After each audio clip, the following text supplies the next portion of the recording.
a gun buyback that forced law-abiding citizens to surrender their firearms in a nationwide roundup and meltdown of all semi-automatic firearms and pump-action rifles and shotguns. 640,000 ordinary conventional firearms confiscated and destroyed.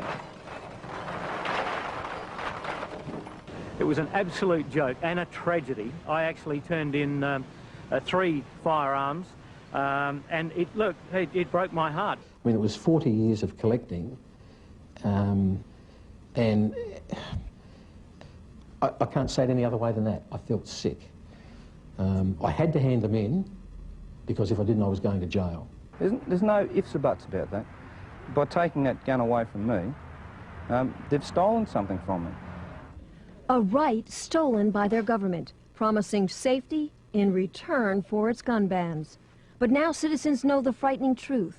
The cost of lost liberty can be measured in the loss of life.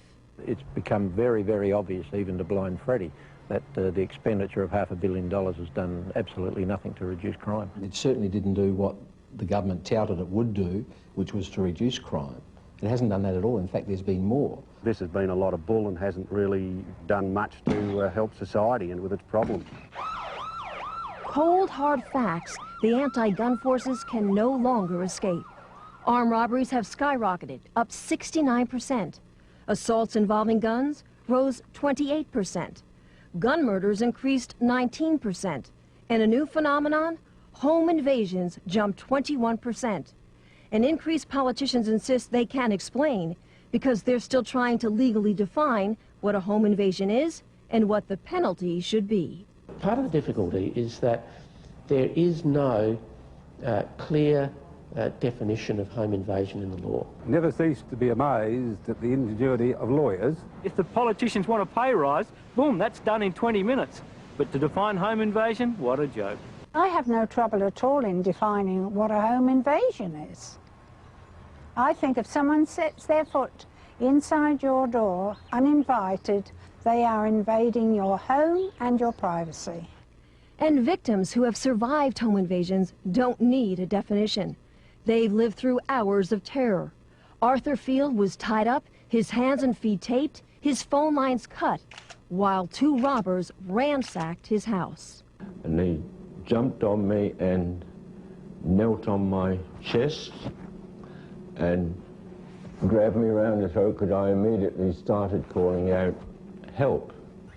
I don't know how many men, they start smashing the windows. There was a lot of glass shattering, a lot of noise outside, and I stood in the kitchen, I was trembling.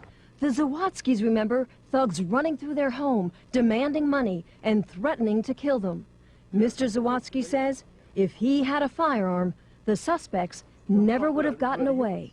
Do you will stand, waiting till you get killed? Or you will defend yourself? Tell me true, you will defend yourself.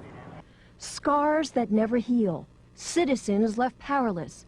But it's criminals who have been empowered and emboldened by the new gun laws because the innocent can't fight back. What's happening today is that the offender, the bad guys, are happy to break into somebody's house. They're not frightened to break into somebody's house while they're at home. Citizens denied the right to protect themselves by a justice system that won't. Well, my opinion of the legal system here is it's absolutely weak. Weak as water. I mean, it's because they've just got no backbone. That the sentencing for various crimes is just pathetic. And police who can't. They're undermanned and morale has never been lower. It's very bad at the moment. It's never been worse.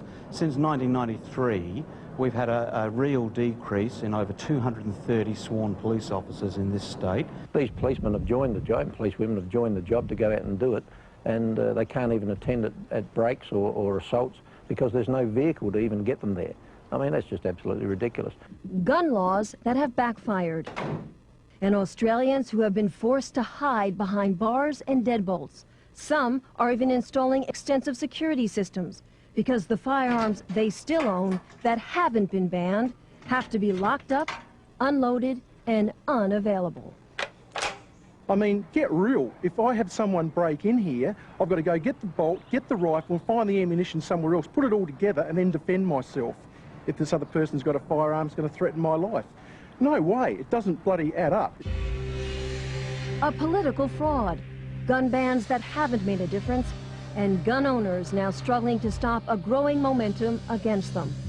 The people pushing the removal of guns from the Australian society are already saying that's only the first step, publicly, that's only the first step. Now we want the handguns, we want every other firearm. They're warning to Americans, don't think it can't happen to you. It can, and it already is. Unless you, as a firearms owner, get off your butt now and start to oppose those that want to take them off of you right here and now, I would say that within 5 to 10 years, the restrictions on gun owners in America will be similar to what happens in Australia. Don't trust your politicians. Get in there, keep on their backs. Be a member of the NRA, be a member of your local gun club.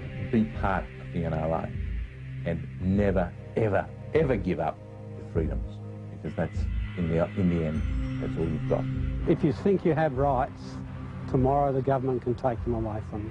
I think the Americans have to be very, very careful, because, you know, their rights will be quickly eroded, as ours have, and we don't have a chance in hell of getting those rights back.